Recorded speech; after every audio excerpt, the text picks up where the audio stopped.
Welcome to the Evolve Lactation Podcast.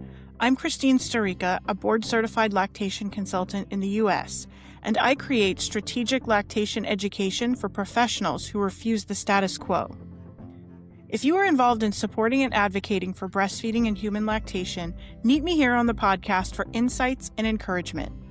I've had a unique career in breastfeeding support, working in multiple types of settings, and I enjoy sharing my thoughts and observations with you. This podcast is about solutions, not complaints. It's about finding ethical, resourceful ways to solve problems and continue adapting to the ever-shifting landscape in which we work and live. I've got ideas, and I welcome some incredible guests onto the show to talk about their work. Grab your favorite drink or snack and settle in as we begin this next episode of the Evolve Lactation Podcast. All right, welcome back to Evolve Lactation Podcast. I am here again with my friend Olena Dobczansky. So excited to have you here. And I want everybody to know this was Olena's request to come on and talk about something sort of in the news. We wanted to get this out. It's relevant. It's today. It's happening. So Olena, tell us all about what has got you fired up.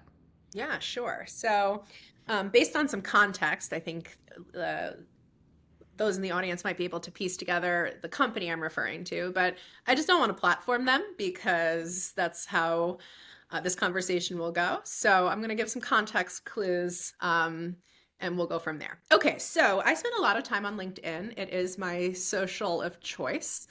And so what I typically kind of expect in LinkedIn is kind of like a smattering of professional. There's going to be a little bit more of a social lean sometimes, but I am expecting, higher quality content. And so when something really is yelling at me on this platform, I am going to take notice. And so one of the formula companies here in the United States has launched a campaign.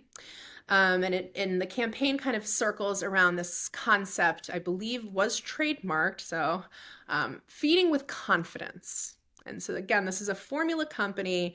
The concept is feeding with confidence. And in this marketing launch, they have a celebrity. Her name is Cardi B, and she is really the chief confidence officer.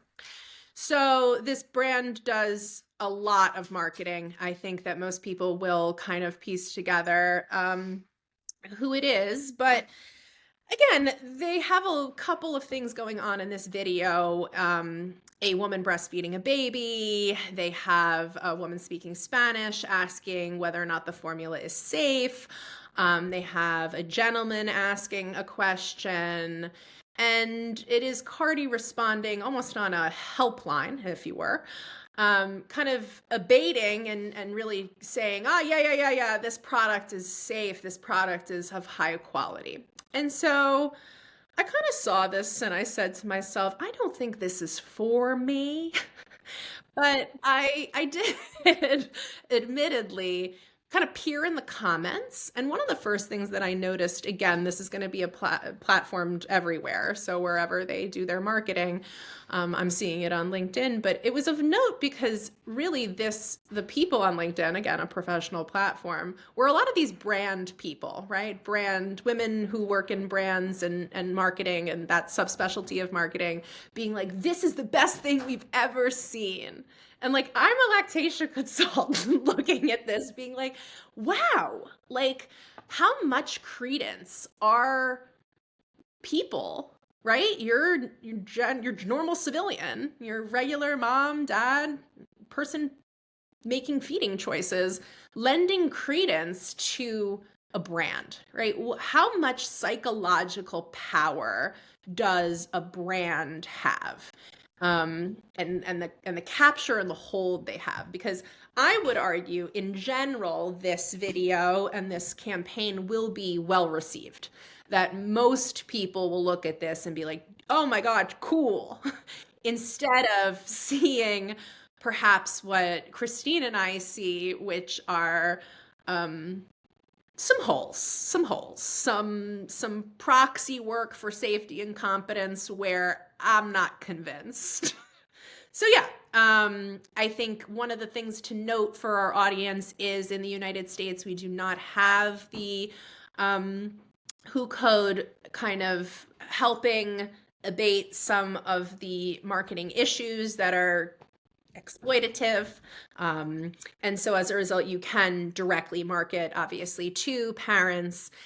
And this company has grown significantly in the last 5 years. I don't know if it's pre-pandemic, but definitely pandemic.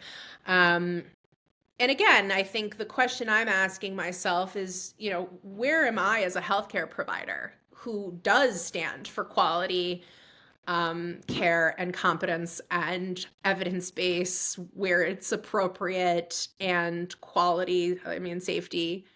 Where am I fitting in? Because there's no universe that I am going to be able to compete with a multi-million, if not billion-dollar brand, right? Their brand is trying to be a proxy for safety and competence. And unfortunately, people will believe this, right? One of the things that happens in this video is someone asks, is the product safe? And literally, I think she just goes like, yeah, it's safe. Believe it. I'm sold. My jaw was on the floor. I said to myself, okay. And again, she's a mother of 4. Let's kind of throw some information, this is a mom. I believe she is a true user of the product. So from that perspective, I don't think it's like disingenuous. I don't think they paid her like buku bucks to like prop her up, right? However, again, like where are we all fitting in here? Because individual consultants, individual clinicians obviously cannot fight this, to the point where I actually, again, refuse to even say who it is. I refuse to give them any kind of attention past doing a secret pod. And it really begs the question to me of like, how are we going to not fix this, but how are we really going to see what's happening and just apply this knowledge? Because they clearly see something that our individual consultant level is missing, right? Their ability to pivot, their ability to kind of share a message is incredibly challenging for us. And so as a result, we need to, this is why we're doing a secret emergency pod, because like we need to talk about this. We're just not going to do it in a way that lends credence to their argument, which is that these crazy LCs are out here being like, who code? Like, no, I don't believe your quality checks, right? Like because Cardi said it? Is this real? And again, to the larger point, right? Who is doing these checks? This is the problem. There's no objectivity. Right? There's no understanding of who's going in and assessing the factory. They're for-profit businesses. You think they want to slow the line down? This is Henry Ford, baby. Like, this is the same thing. And they're couching it in the "we care about moms" bit, which is a tale as old as time. We know what would happen if paid leave actually occurred. Women would breastfeed more. They would lose money, but they don't care at this point because they're making so much money that it's hand over fist at this point, right? Like the way to look at this is to learn from them, is to say, what is it? How did they create this product? What is it about this that they think is going to resonate with people? And how can we really, again, as consultants, as clinicians, gain back being pillars of safety and competence? Because obviously, we're not going to discuss the huge issues our profession faces in this short little pod. But when you see a video that millions of people will watch, when I go in to do my consults, the can's sitting right there. Right? They've done their job. They've sowed the seeds of not being confident with breastfeeding. And again, there is a use for this product. The question is, are we selling dialysis to the masses? Right? Do we need everyone to try to use this product, their business bottom line will say absolutely. But from a healthcare perspective, is that really true? Is that what the people in their support group that they propped up are saying? Right? Like, nah, it's okay. You don't have to breastfeed. It's your choice. Well, And calling that support? I mean, again, what are we doing here? Sure. We can compare this to the fact that in the United States, pharmaceutical companies are allowed to market their medications to the masses. Yep. However, one of the main differences between what we're talking about here and medications is that medications are regulated as medications, which means that they have to prove safety and they have to prove efficacy. But infant formula is regulated as a food. So they have to prove safety only, not efficacy. And they have traditionally been allowed to self-police safety. So there's that part of it. There's the regulation, there's the what type of government intervention, interference is involved, which is very little.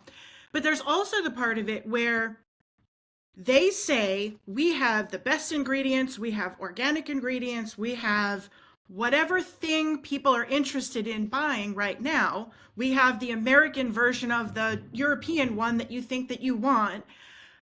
But there's no proof of that. They don't have to prove that.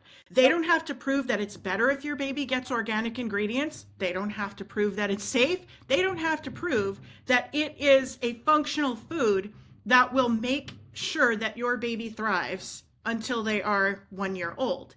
They can say literally whatever they want, and they have so much money that they can say it as many times as they want to. And that's what we're up against here, because I think that the gap that they saw was people are not confident about breastfeeding. We can sell them confidence in combo feeding, and we know that a lot of people who begin combination feeding will ultimately stop breastfeeding altogether and be our biggest customers. They saw that and they capitalized on it.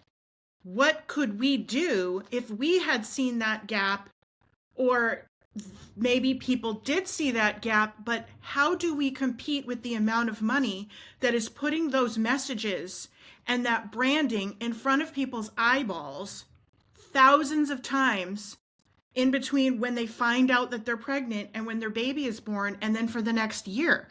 How do we compete with that type of money and lack of regulation? It's a deadly combo, unfortunately. And what we have going against us is being called histrionic. Yes. It's literally the classic, the literal playbook, my dear Christine. It's crazy. Those lactivists. Those lactivists. The tale as old as time. You're going to call us nuts. I don't know what the solution to the problem is, because women have been called nuts since the dawn of time, and they're usually pulling on a thread, right? And so again, when I think about infant feeding choices, how are people making these choices? There has to be a moment where you're saying to yourself, am I being sold something? And as a clinician, I mentioned LinkedIn. Again, I believe that there are many consultants that listen to this podcast. I'm getting a message a day from overseas saying, come learn about my pump company, come be an ambassador. A day. Like, how many pump companies exist in the world? They're growing a pump in a minute. Right? So there are a lot of people who I think, again, are vested in breastfeeding not working. There are a lot of people, there's a lot of money riding on not breastfeeding. Again, the problem here is, what is the value? The woman's lived experience, the health benefits for the baby. We can't quantify them. It is not something that you can say, this will occur. And so as a result, psychologically speaking, we're so bad at even long-term planning. The idea of being like, oh yes, like my child's benefited from breast milk at 5 years old in these ways. How many people have you heard talk like that? Right? Nobody Not many. believes you if you say those Not things. many. I do have a moment in my clinical practice that is seared in my mind. Seared. I was working at the doctor's office on the Upper East Side of Manhattan, and this mother chose not to breastfeed. And she, God, the kid was on his like literally 12th course of antibiotics and maybe 6 months old at this point, like literally. They were constantly ear infections. And I'm just telling a clinical tale, not to extrapolate anything further. So she says to me, Olena, was there some kind of magical medicine that I could have given him that could have just stopped like all of this illness? Because I'm in here all the time. And I literally never, ever, ever forgot that moment, because this was the same woman who was asking me for ice packs to wean the third day of life that she was in the office. And again, as a consultant, right, you're just kind of a observer of someone's lived experience if they're not asking you for clinical care, right? She was telling me this story, but she wasn't asking me to educate her on what could have been. Do you see what I'm saying? And I think that's where our job just becomes so challenging, because we aren't selling a product. I'm facilitating a lifestyle. Like it's not, except I'm not an interior designer, right? I'm not on retainer, and you know what I mean? Like we're working together and I'm so socially accepted. Like obviously I do have those clients, but I'm talking about the general postpartum experience in America is not closely working with your IBCLC in a concierge manner. That's not the world, right? So instead, what do we have? Confidence in your subscription to the formula. Again, formula is not bad, but what are the words we are saying out loud? Holy guacamole, right? Because again, it's a false promise. What happens when it's not safe? What happens when there's a problem? What happens when you need to pivot? They're selling a dream. They're not selling reality, unfortunately. And again, that's their job. I'm not suggesting that that's maybe what they should be doing. It's a marketing campaign. They are selling a dream. I totally get that. But where do we fit in? Where do we, knowing that I'm not going to engage and all these people are saying, oh my God, look at this, look at this, look at this, knowing that my clientele is buying this product and I cannot verify, again, whether or not this is the best thing for them. Like what, talk about hands behind your back. One of the things I think we don't talk about enough is the reality of, some of the things that you're saying here, the reality of how infant formula is created, how it's regulated, and how it's promoted to families. This probably sounds nuts to people who live in places where there is legislation that incorporates the WHO code.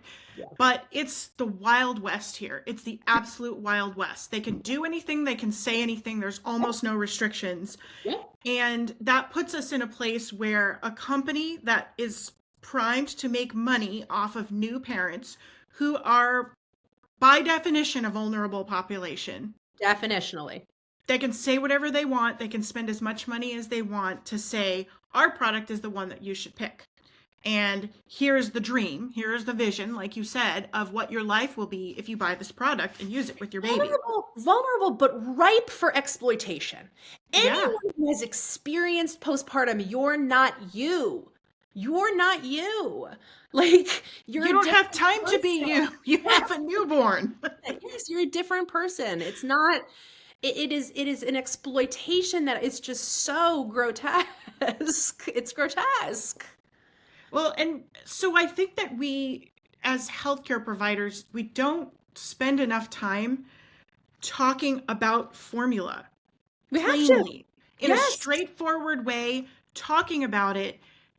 in like the factual scientific, like telling people literally that buying the generic store brand formula, it has the same nutritional components of every single other formula that is on the shelf with it. The difference is that the other things that cost more, they have added proprietary things to the formula so that they can sell it to you for a higher price. There is no proof that any of those things are effective or safe or that your baby has to have them. Why don't we talk about that more? Why aren't we explaining that to people when they're saying, Well, I'll I tell think you. I'm going to, because people already know that formula exists. They know that bottles exist. They don't need that. They need us to talk about what formula is without being afraid to talk about formula. I have meditated on this exact issue many, many years, but really, honestly, even in the last 24 hours. And I think it's because you and I are very similar insofar that we are looking for structure. We are looking for framework. We have a lot of knowledge, but it's throwing spaghetti on the wall without a framework, without structure, right? Like you have to be able to explain to people just like there needs to be there are bones in your body, and then there's all the other stuff around it, right? Without the bones, you would be a puddle. I gotta go nursing, right? So when I think about the idea of, I'm losing my train of thought. What am I trying to say, Christine? What were you just saying? Shit.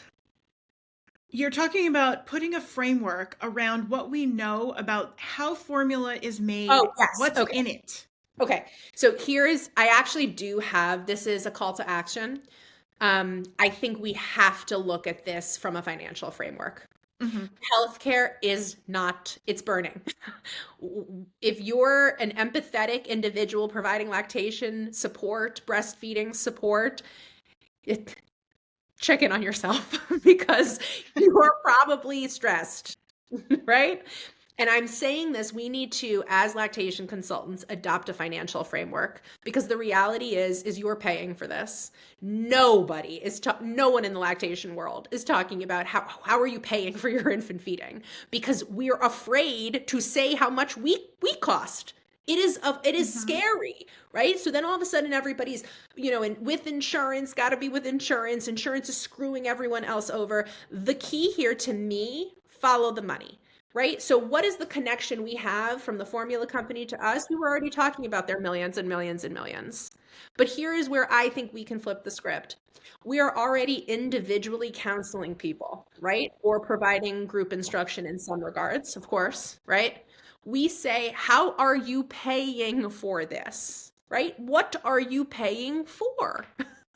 Are you paying for support, which is psychosocial, which is developmental, which is holistic, which is 2 for 1 because we're looking at 2 people and probably charging only once, right? Not insurance companies, disgusting, whatever, moving on.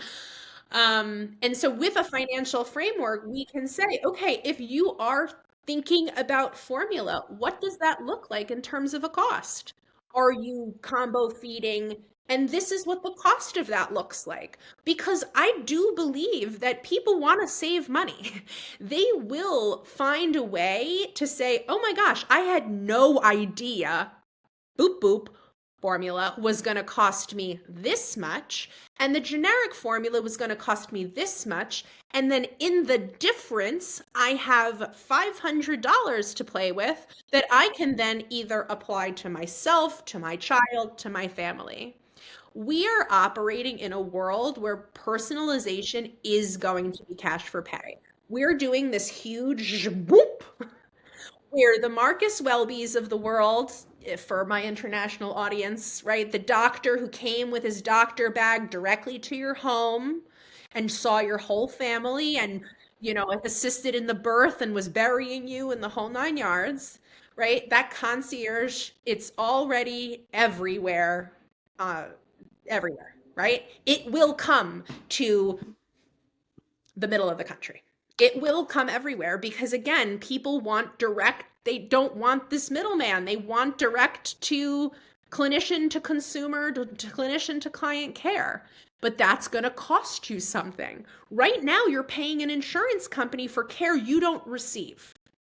So I really do think actually the financial aspect of this is where we have to talk about money. If you told me that I'd be on a podcast talking about this 5 years ago, there's no way my answer would be we have to talk about money. There's no universe that would be my answer.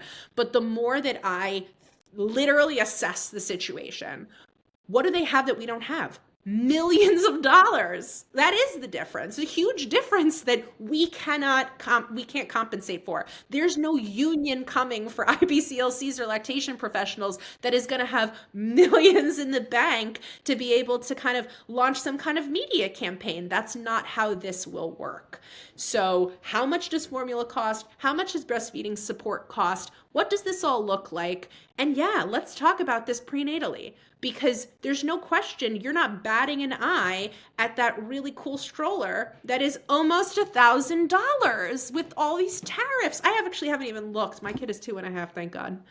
But hello, you're gonna have to feed the baby. You're gonna have to pay for it. The idea of breastfeeding is free. Christine, call to action. We are macheteing. Breastfeeding is free. Breastfeeding is not free. Breastfeeding is never free. It's not free. It's bull poo poo poo. It is costing you, but it is a value add. All of a sudden, oh, it's bad for your mental health. Oh, you gotta go over here. You gotta combo feed. No. Individualization, personalization, identify what the barriers are, get the knowledge deficit out of there, and create a care plan. So let's go. You said something that made me think about our listeners for a second. You said 5 years ago, you would not have been thinking to talk about this from a financial standpoint. And No way. I happen to know that 5 years ago, you were working in a different setting than you currently are. Very much so. You were, like many of the people who are listening, deep in the trenches in the hospital, Yes. working in, patient care directly in the hospital within that system. Yes. So what does that, what do people who are feeling like that, like, I am so busy here doing whatever I can to pull these moms and babies out of the river, because I'm getting them, they don't have any prenatal education. They've already been exposed to all of this. What do you say to that population? It's so tough. It's so tough. First, thank you for your service. I mean that. I'm going to try not to cry. I mean that from the bottom of my heart. Clinical work is so challenging.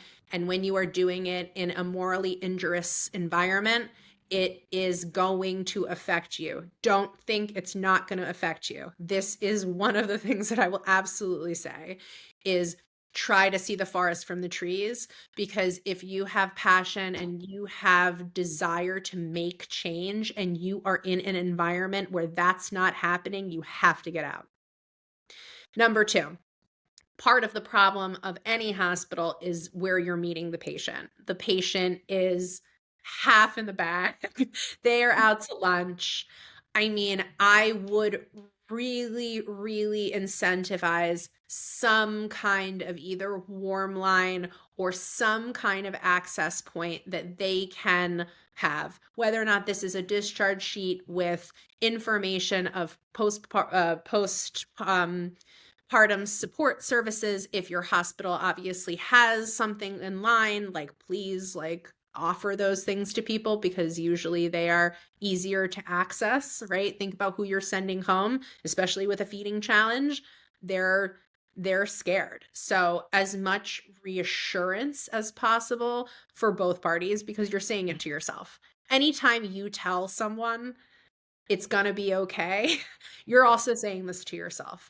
And so I would say, again, I have changed so much in my lactation care and breastfeeding care in 5 years. How could you not? I mean, right. I would hope that everyone is saying something along those lines.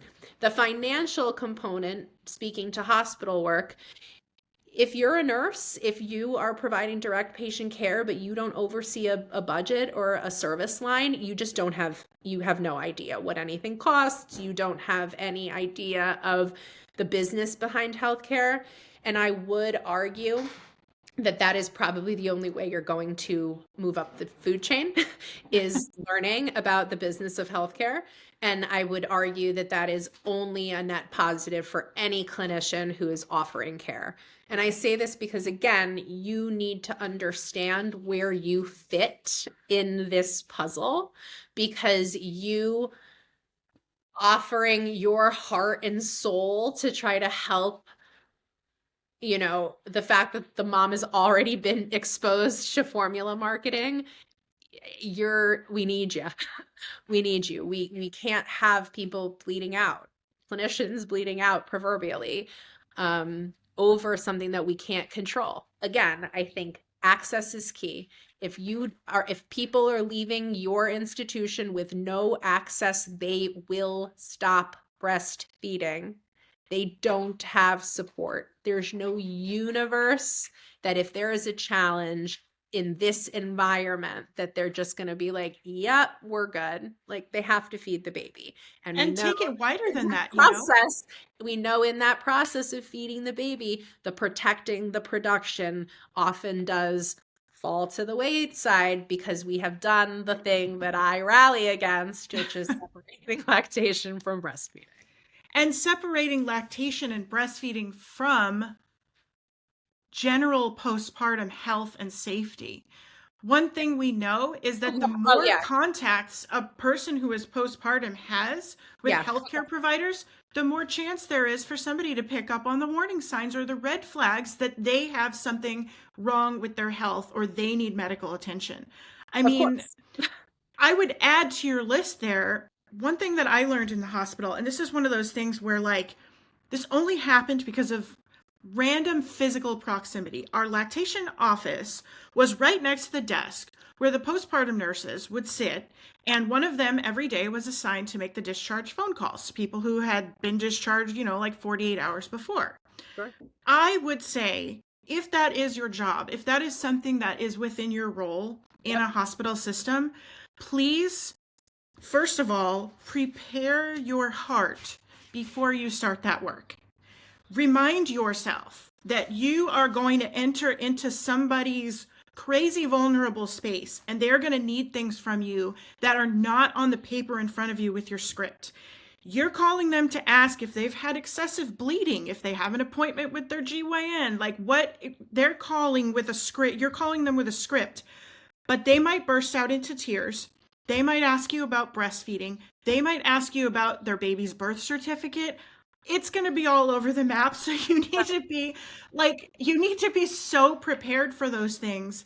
And then as you start to really absorb all the stuff that the people you're calling are needing, please take that back to your leadership and say, these are the gaps. This is what we are not helping them with before they walk out the door. Yep. We know this because they're literally telling us on the phone. Like data. Yeah. Everything speaks to what is missing. And I feel like we can tie all of this back if we didn't have these types of gaps. Now, yes, I realize that it's not always going to be perfect. Not everybody's going to have the most perfect situation where everything goes perfectly well and they get every single thing that they need from their hospital experience and everything is wonderful and lovely. Of course, that's not going to happen for everybody.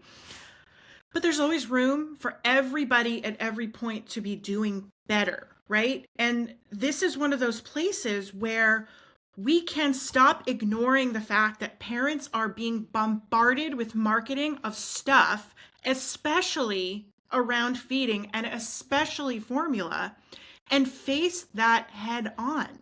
Stop pretending like they're not listening to you on one side, but also looking at this ad from a formula company on their phone in the other hand. Don't pretend that they're not also seeing that just because they spent money on a consult to see you. Right. I think we have to exist in the world we inhabit, and we see we're practicing, our clinical practice is unfolding, right? We, I think as professionals, I don't know, it's hard because I try not to idealize the patient, right? Of what could be. That is what she's bringing into the consult. This is my hope. This is my dream, right? Because the first thing that I say right off the top when I meet them is, I'm here because there is a problem. You have retained me because now I am a personal investigator. I've actually literally, I'm workshopping, you know me, I'm literally trying to see what's new, what works. Because a PI, they understand what PI is. If someone's doing something funny, you hire a PI, right?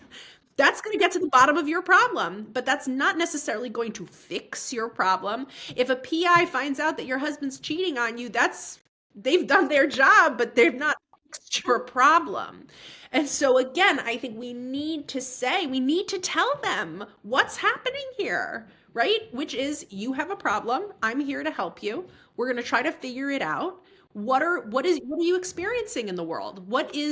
How are you experiencing feeding? Because the answer to that is social media. The answer is that they have a phone, and not inquiring about this in a physical consult is a mistake. It's a mistake. It is an oversight, because it is informing them. They're not getting education in another way. They're calling that education. And so to say, oh yeah, whatever. Have you taken a breastfeeding class? No. But she's sitting on TikTok 20 hours a day? Looking at hashtag breastfeeding. Make it make sense, but this is what I mean, right? So anybody who is performing clinical care needs to be asking, hey, truly, I believe this. How are you paying for this? Right? Or is it your job to be their CPA? No. But it is your job if you're counseling someone on combination feeding and there is no good answer on what is the best formula to choose, right? It's a personal choice. Someone who values organic and can pay for organic, that's a value judgment. That's not a quality inference. It is a quality inference, but that's a whole nother topic, right? So that's the problem here as well, is the more expensive something becomes, the higher quality it is. And that is not the case in this particular situation. So it is our due diligence to explain to someone who is going to go back to work, who is going to need formula to fill in some gaps, or they want to, or whatever the reason, right? As long as it's informed, as long as I'm able to say, okay, like, these are your values, this is what's important to you. I'm coming from a quality and safety perspective. This is why you've also retained me, is because I very much care about the preparation of all of this, how you're cleaning your pump, how you're maintaining this process, where the commodification cares about the exchange and then says they are advocating for paid leave in an environment where that's not happening. So it's total wordplay. It's wordsmith, but that's what's the engine. They have incredible geniuses. These women are geniuses. They are playing to women. They know what women want. And so they are saying, this is what you want. You want to feed with confidence. Who doesn't want to feed with confidence? But the problem is again, if you have challenges, you're not confident. You're in a dumpster fire. F you. Well, here's the thing. Here's what I'm thinking as you're saying all this. I'm thinking, okay, so to the parent who is like, why should I believe you? Why should I trust a lactation consultant? We have messaging going on in the US right now that very much speaks to this theme of, don't trust medical authorities, don't trust health organizations, don't trust people who say they're part of the health system. Trust us instead. We're telling you the truth. Trust us. We're going to sell you this whatever supplement device, whatever thing that's going to make you healthier. So it's very confusing for the consumer, for the person who's looking for healthcare, who's seeking to be healthy, to make their baby healthy. This is why I have been railing about staying, quote unquote, clean as a lactation consultant. If you have what any kind of thing could be perceived as a conflict, if you have any conflict of interest, then how do they trust you? If you're doing direct patient care, you cannot ethically be in partnerships. You are getting compensated from someone else. Yeah. That really should be a very clear line. And again, the reason why is because what is this vulnerable parent going to understand? Like, oh, this is my separate side business where I'm getting paid by the formula company or the pump company or whatever. Like, make that make sense. If you're not providing clinical care, then I think that the IBCLC needs to be an advocate. It needs to be a public health credential that is advocating in ways where you might necessarily not in direct patient care. Direct patient care, I feel like that's what most people are doing, though. Most people are doing direct patient care. So they're not ethically, I think, able to learn more about the whole shebang bang. But again, it's tricky. Well, I would say it's not only in this arena, though, and maybe that's like a whole healthcare kind of view of it, but I would say specifically in maternal reproductive care, one of the differences is that you also have many types of educators who have direct contact and access to patients during pregnancy, during birth, and during postpartum, who provide mainly education and encouragement and support. They also have to be clean and clear of conflicts of interest.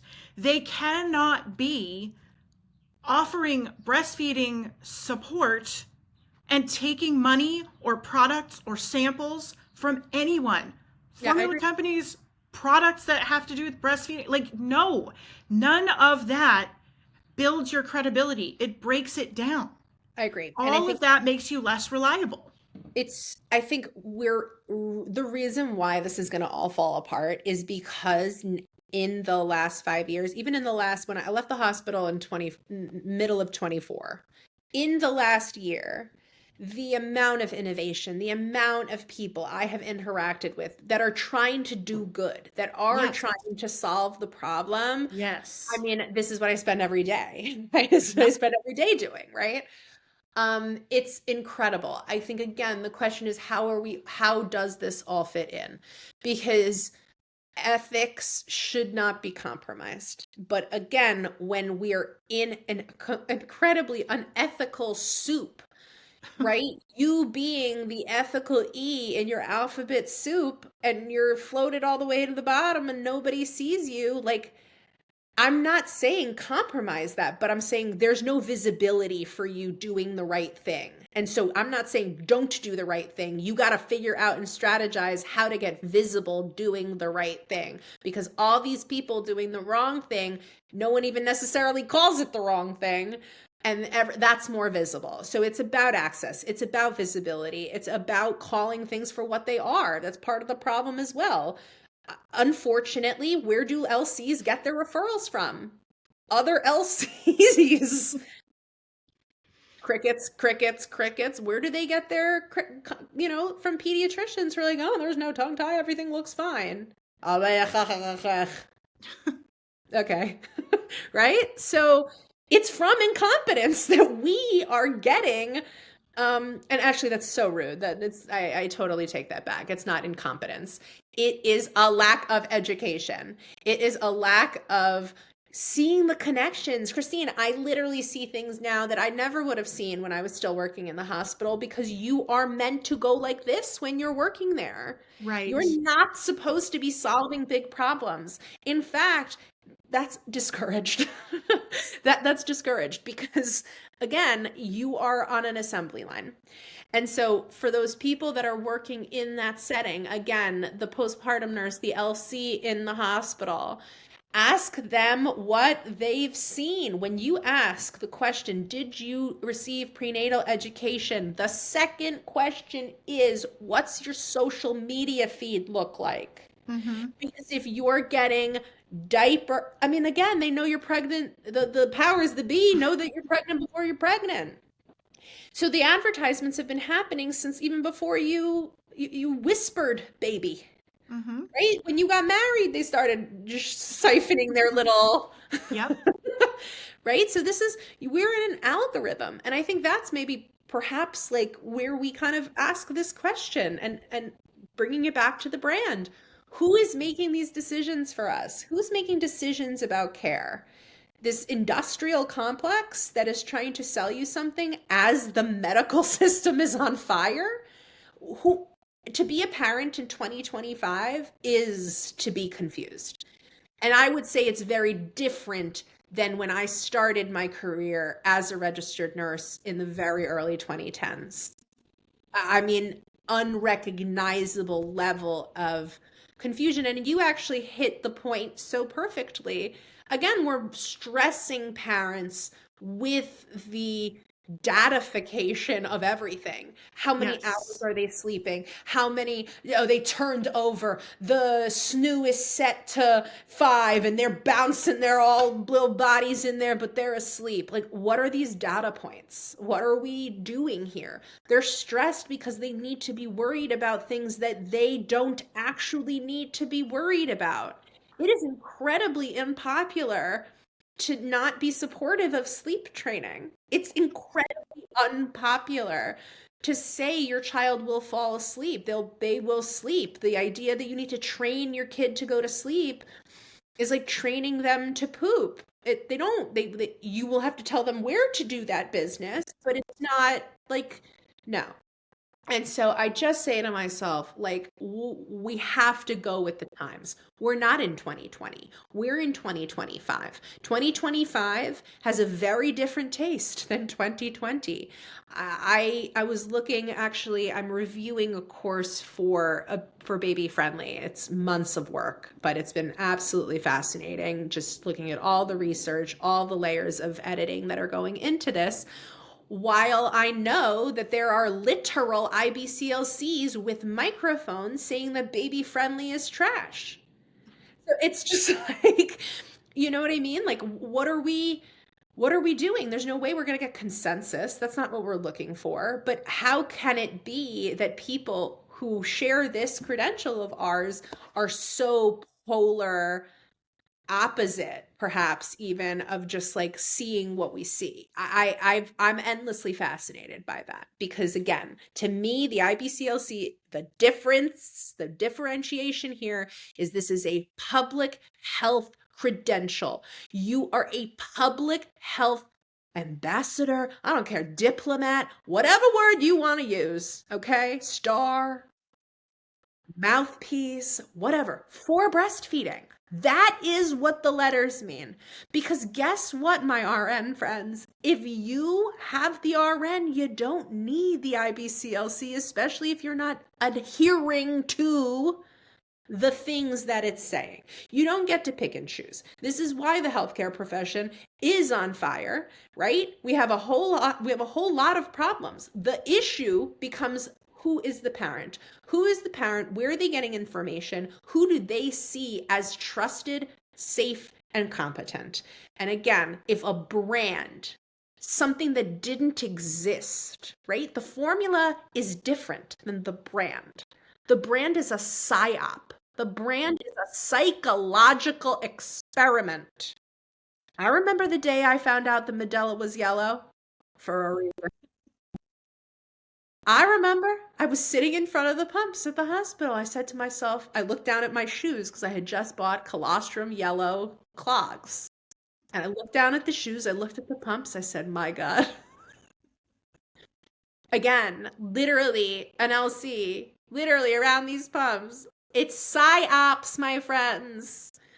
So like, how are we doing that for the LC? We can't. We can only say, I can only be the steward of what I know, and then commune and congregate and network with people who are similar to me, right?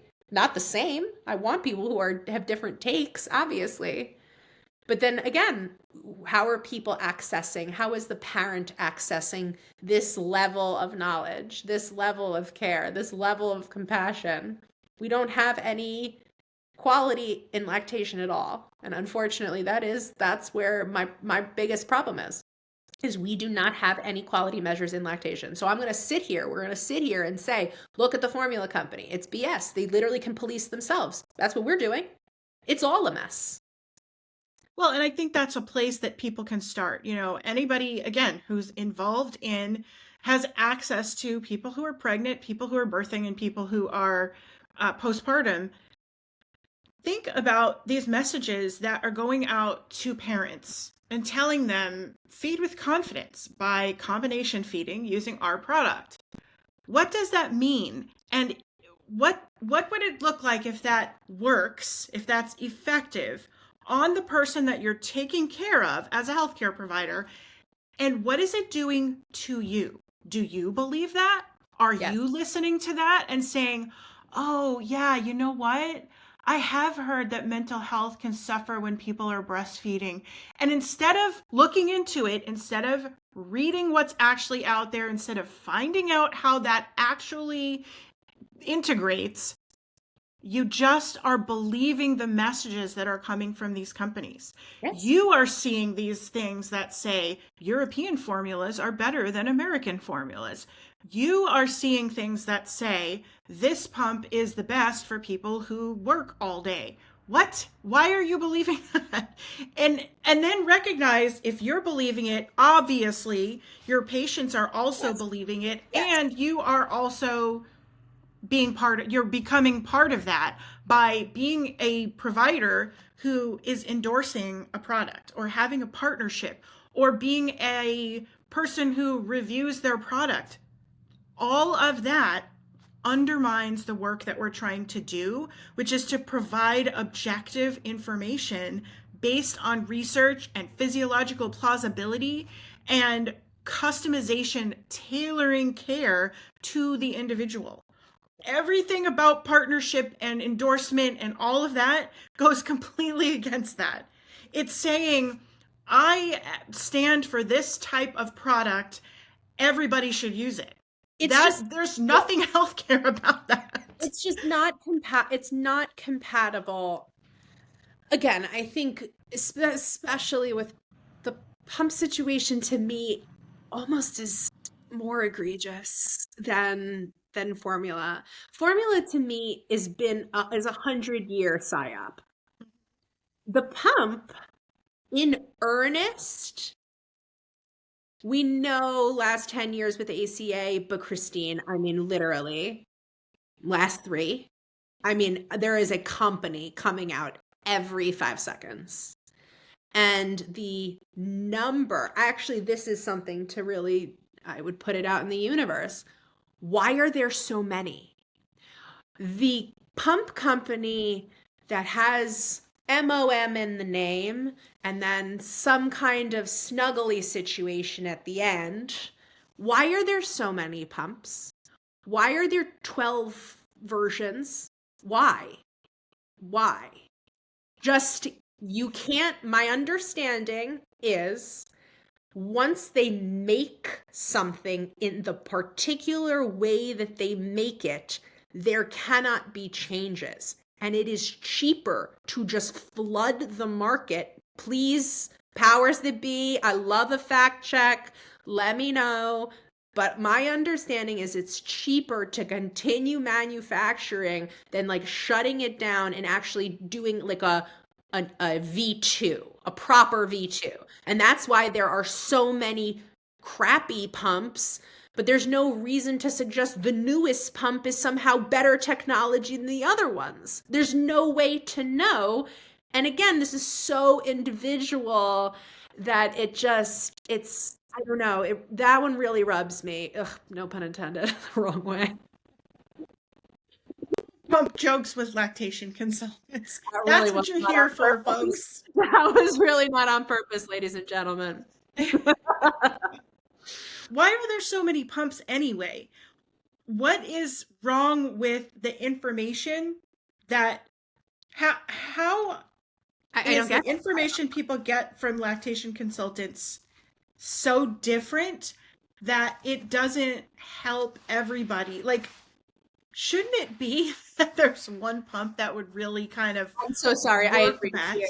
I agree with you. I think this whole thing just really, again, proves the product saturation, the panacea for your problems, the idea that I can just buy something and, again, bring it back to finance, right? Like, if you think that the pump is going to be a solution to your problem, you need guidance, you need education, because you might be spending $200 on something that you actually don't really use or need. Right. Right. And so again, but a lot of my clients, of course, are very much interested in a wearable. And I'm like, ladies, I cannot guarantee that this is going to be anywhere near as effective as the big pump. And literally, you don't have to take my word for it. Look at what you're talking about. The thing that fits in your bra has a smaller motor. It is just going to be less powerful. There's no Energizer Bunny. Oh my God, now I'm really dating myself. Like there's no, like what do you mean? You're plugging it into a wall or it's operating on a battery. The size of the battery, this is not complex. Like you just have to understand that there's no way that that's going to work. Now, some people respond to pumps. This is a crapshoot. Why we can't call this science? This is insane. The lactation physiology, this is science. Putting a pump is an art, let's see what you are looking for out of this product, but that is moving away respectfully from what we are supposed to be doing, which is breastfeeding, which is keeping the dyad together for the myriad benefits and the myriad reasons why we do this. Right? Which is its own art. The science of breastfeeding is our expertise, but the actual customization of the care we provide to somebody 100%. is truly the art. Is an art. 100%. It's what makes us each good at, one specific thing, which we talked about in our last pod, specializing in different kinds of things. And that's the kind of diversity that we need throughout, the people's expertise in this field. We need that type of different expertise, different training, different perspective, different backgrounds. I agree with that as well. What we don't need is what you're saying, like market saturation of products. That's not really helping. It made me think about this. The most research that we actually have, the most published research on pumping remains all of the research that has traditionally been done on mothers of preterm babies, who the babies were in the NICU, not surprised, who are all using 2 or 3 specific types of pumps. Things are consistent. The teaching that they get tends to be more consistent. The variables are controlled for. The variables are very much controlled. So despite the fact we've had this proliferation of pumping equipment and a lot more people are using breast pumps, we don't actually have more research than we had before that happened. The best what we have is from before, and it's on mothers of preterm babies, which I'm not saying that's not important. That's the best information that we have. And somehow we've gotten into this thing of now we give people who are exclusively pumping, who don't have preterm babies, different information. Why? How did that happen? Is it related to the pumping equipment? Are we modifying the information? Because Christine, look at first 100 hours, right? If this was universally understood, right? If your paradigm was universally understood, there would be no, should we put a breast pump on her at 12 hours? Should we put a breast pump on her at 24 hours? I don't know what to do. Because the lived experience of most people, I would argue, if you are lucky enough to even have lactation in the hospital, is day 1, baby's asleep, everybody's cool, the nurses are like, okay, yeah, it's a prime MIP, we're good, boom, boom, boop, boop, boop. And then day 2, oh my God, the baby hasn't eaten. Oh my God, we got to eat the baby. I know you know, my friends. I know you know. Right? And so unfortunately, the message is everything's fine until it is not. And then that's the take-home message. That's the discharge message. Because again, we are not providing people with the context. We are not asking them, right? In your social media scrolling, were you looking at newborns or were you looking at fat, juicy 9-month babies? And that goes for more than just feeding. What do you think a baby looks like? And again, I think this is what's so maddening is in the process of getting more information, we have lost the plot, right? So we right? You can say, oh yeah, no, I've been learning all about breastfeeding. And again, this poor mom is just like, yup, and watching videos of how to change a nappy on a 3-month-old. Like, well, and how many nappies does a baby go through? Well, I don't know. Are you talking about a 9-month-old, or are you talking about a baby that was born yesterday? Those are different. Of course. And then I think part of what I really think about, even like bringing this back to the formula company and feeding challenges, is the way that we're talking about all of this. My number, I actually, again, there's not going to be much research because we just don't have much research at all, right? But a baby who's not able to get to the breast, I don't use the term oversupply, but this is out in the ether. Like, I don't. Right. Like that is a perception of a lay person, because I don't even know. Like, a true oversupply, pituitary adenomas. I mean, we're looking for true clinical reasons. We're not saying it looks like you have a lot of milk. That's not clinical. That is ridiculous. Oh, the baby's choking on the milk. That's too much milk. Whoa, Nelly, people. Whoa, Nelly, people. But this is a perfect example. This one particular issue of oversupply in the ether, blaming the mother, naturally, obviously, because we don't think about the baby as a part of this process, because it's so easy to remove them from this process, right? And we can just lactate and not breastfeed. And to the ease of most healthcare providers, because you can quantify how much they're getting, you can see everything. It makes it easier for the healthcare provider, right? Over to the idea of, again, like, the formula company is trying to sell this product, right? They're just trying to feed babies too. But I'm not confident. I have no idea what I'm doing. I am having challenges now. I'm even less confident. Is confidence something I'm supposed to be as a mom? And I think this is really where I kind of am saying to myself, we refuse to really acknowledge that breastfeeding is serving another. We are so obsessed with the maiden and our autonomy. And because we do not have a proper historical and sociological lens on postpartum, we are dragging our maiden form into postpartum. Oh, you're going to bounce back. Oh, you're going to sleep 10 hours. We just are not being candid about the service that it takes to take care of a baby. I'm looking at my high achieving, really Rico mamas that have high powered jobs. You're making a choice, right? Or you try to negotiate and try to say, this is how I have to live my life, right? But we're not little men. And so the idea of trying to solve our problems to be little men is also not helping us. We're not being candid with the client. And again, you don't know the person you're meeting. How am I going to be like, oh, let me espouse my whole situation on you? That's not what I'm trying to say at all. But we have to, I think you got to look in the mirror. I think part of this conversation, when I looked at this video, I said to myself, oh my God, this is a train wreck. But I see a reflection of the whole process. It's not just to come on and, talk about this company. It is to hold a mirror to the whole thing and say, where can we learn? What can we do better?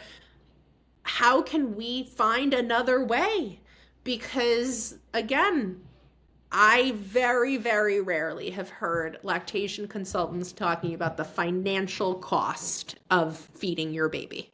We know how much a stroller costs. We know, the cute clothes and all that stuff.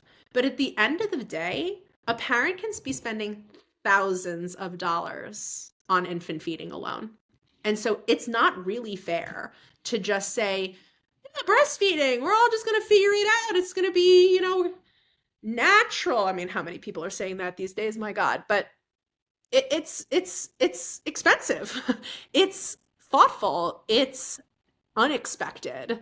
It is something that you're going to pay for in some regard. You are going to pay for it in the way that you approach your clinical care. You're going to pay for it in, again, If you work and are compromised in some ethical way, you're going to pay for it. If you are a parent, you're going to pay for it. Your kid is going to eat. Yes, Milkmaid, if the nursing experience, yes, might not have a dollar amount on it, but that doesn't make it free.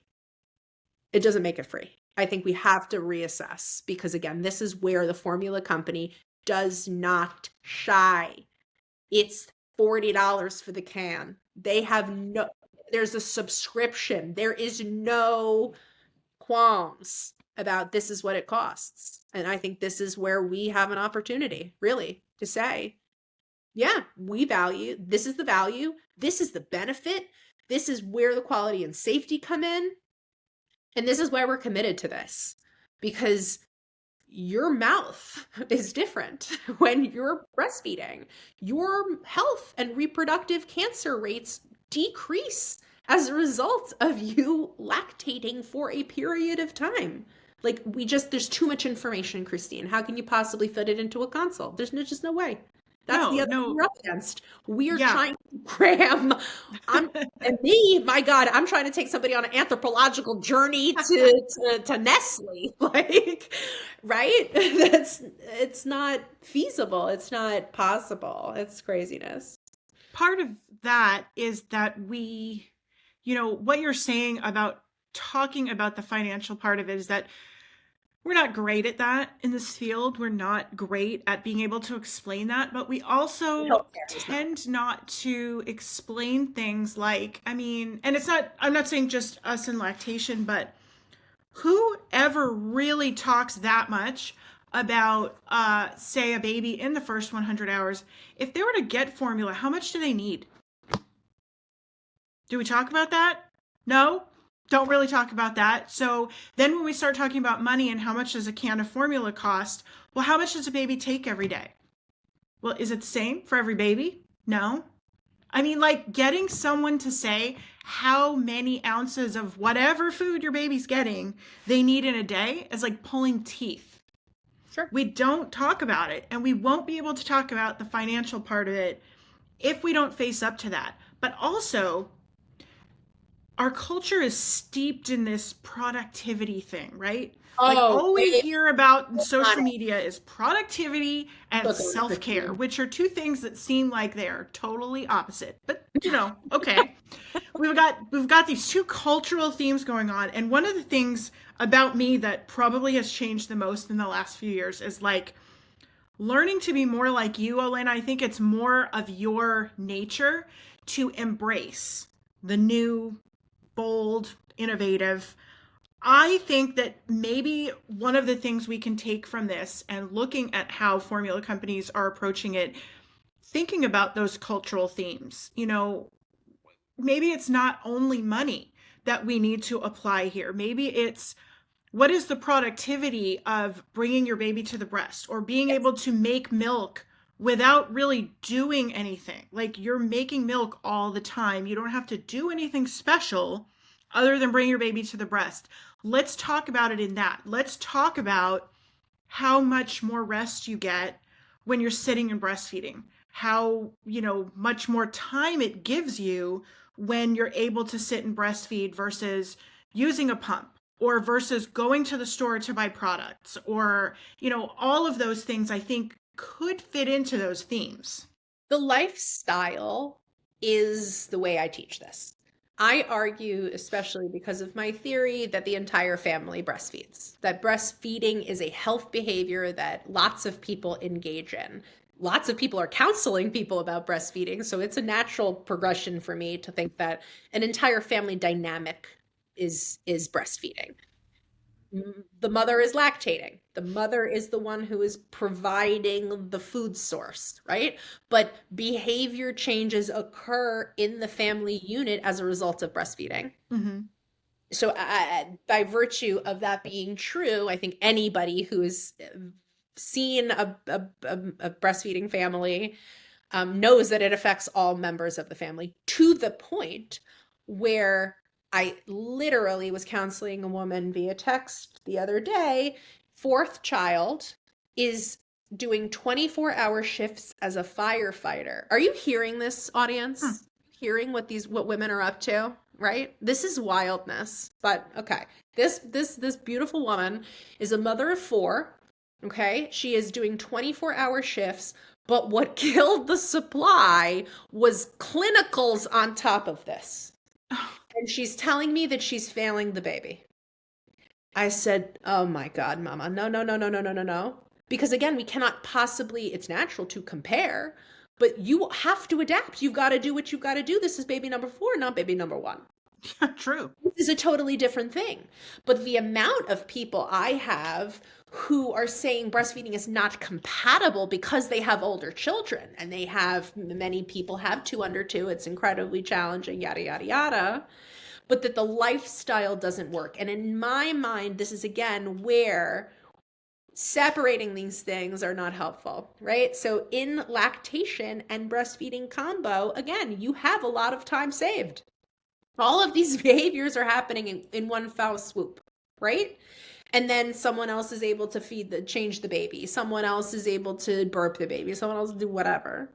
But again, I think we're disadvantaged because the baby's supposed to be upright, attached to somebody.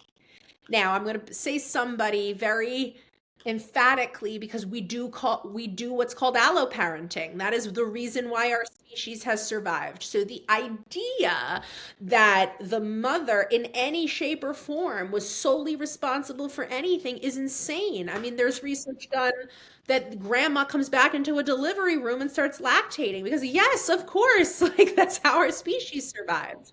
The fact that we have a societal orientation that does not acknowledge these things, this is where you have people like the woman who wrote the Power Pause, like literally being like, no, you have to be able to make the choice. You have to say to yourself, like, I am either going to stop my career and make another choice, or I have another accommodation. And again, it's going to be incredibly challenging in this country, not only because we don't have paid leave, because there's no value in the mothering that we're so desperately trying to like keep, I guess, right? Like it's just, it's such a, it doesn't make too much sense, unfortunately, right? Because there's just constantly contradictions from that perspective.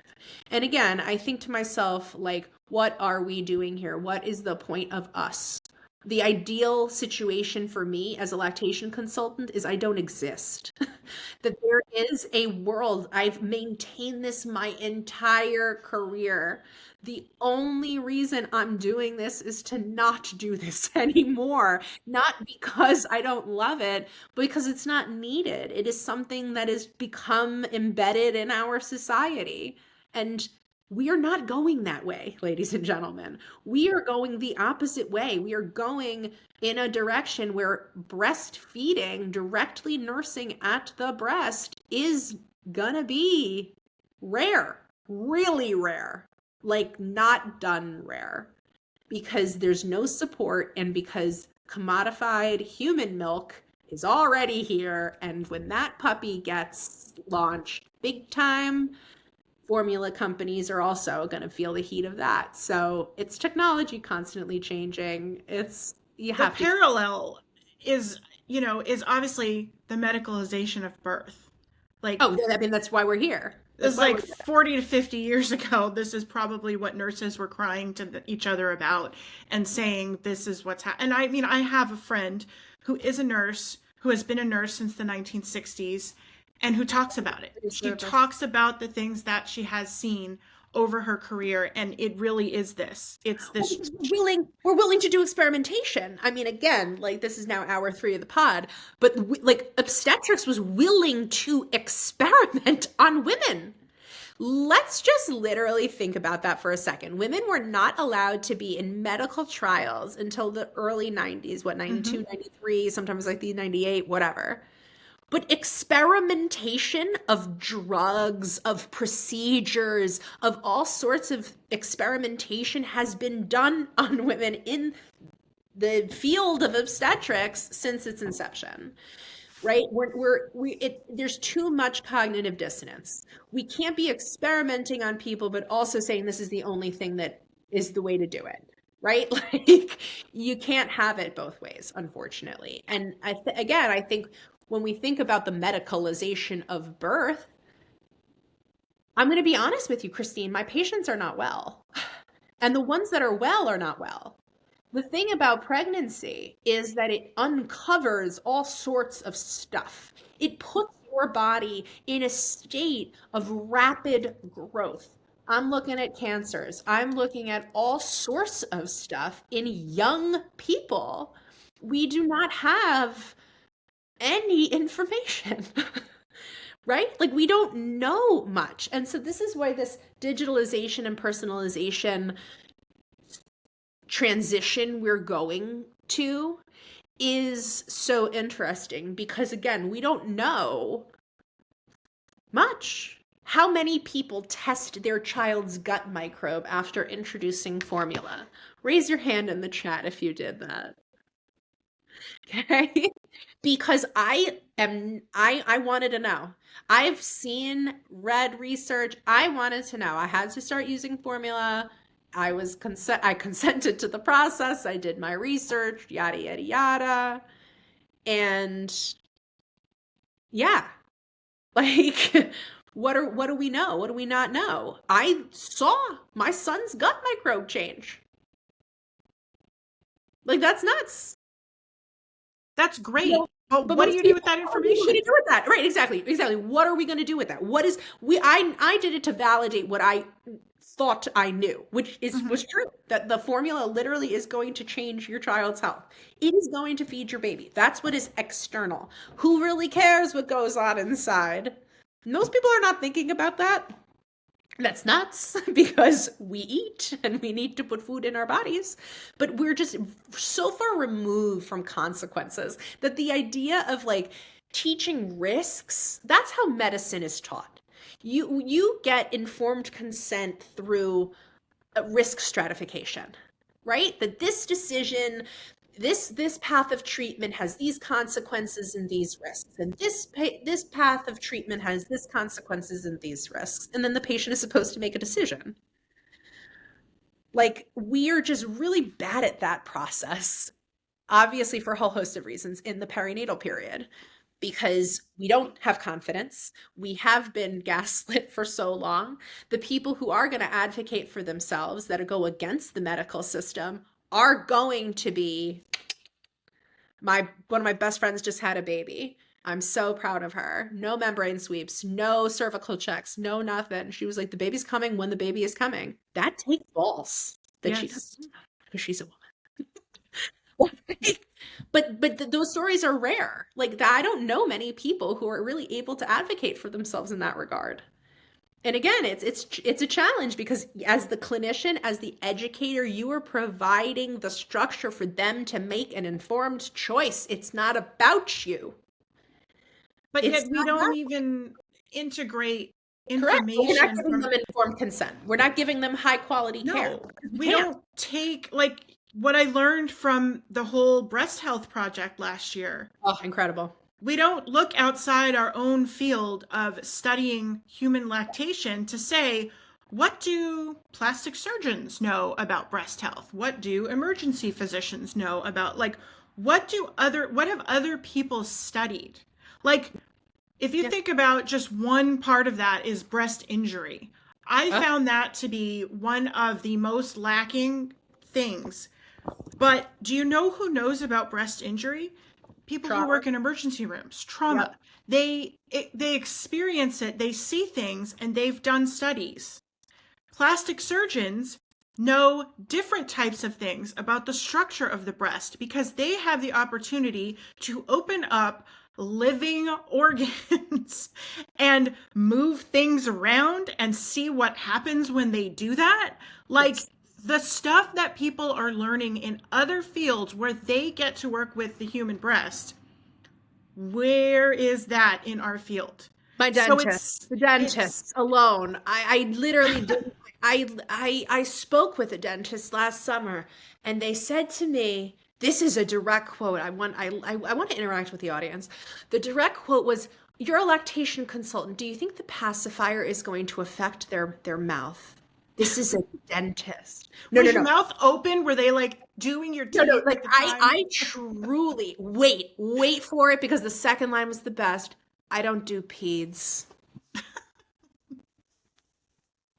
This is it, baby. This is it. What? Huh? Huh? I said, with prolonged use, I would expect a change in the oral morphology. Would you, person who is trained in the Who care of the literally looked at it's not even like, oh, like they were by the tonsil half the time. No, you're literally looking at the mouth, the tongue. Oh my God. Wow, wow, wow. Wow, wow, wow, wow, wow. That was a good one.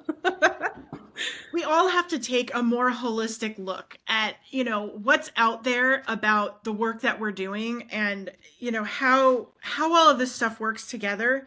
And part of that is what we started this conversation talking about.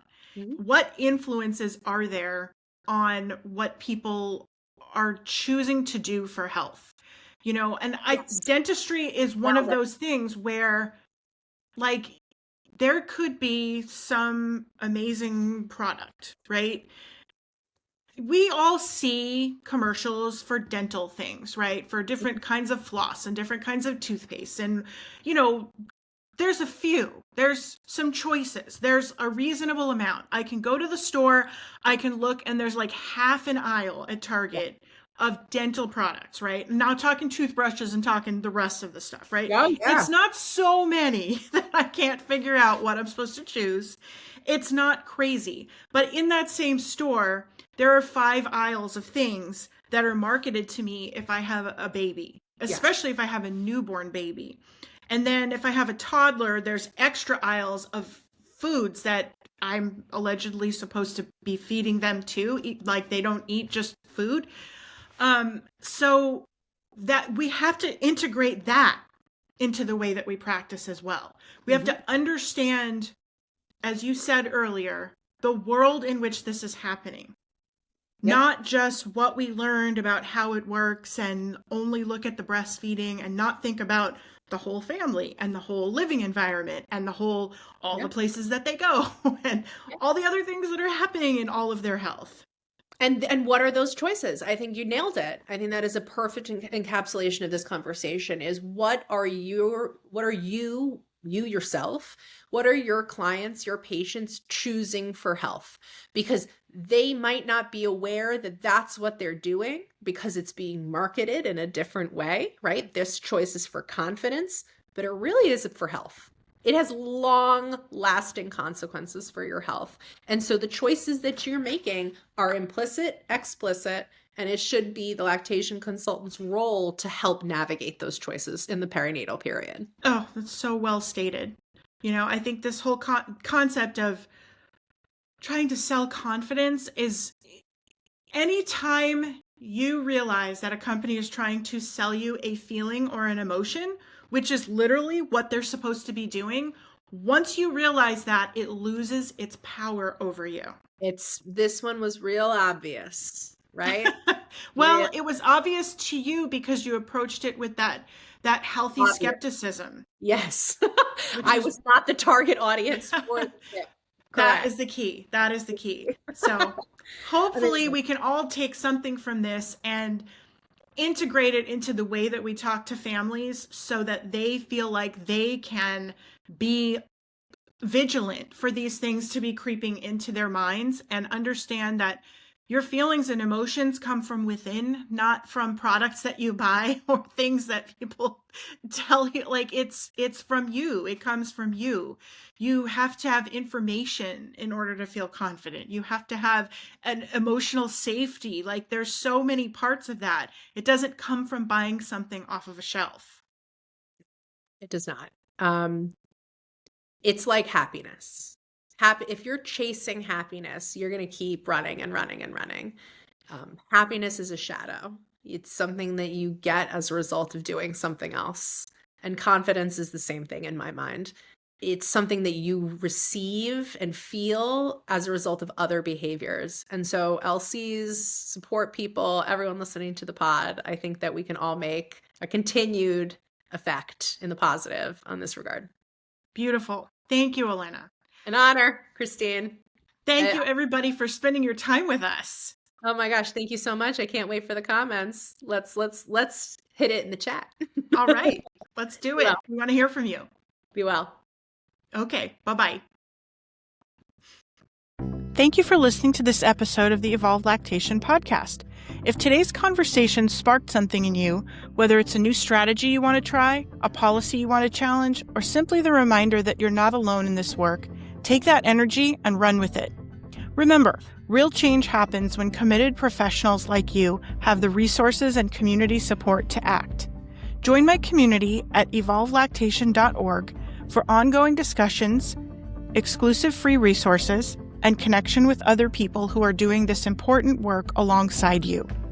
You can find all the links in the show notes and connect with me on Substack or LinkedIn for more insights and updates.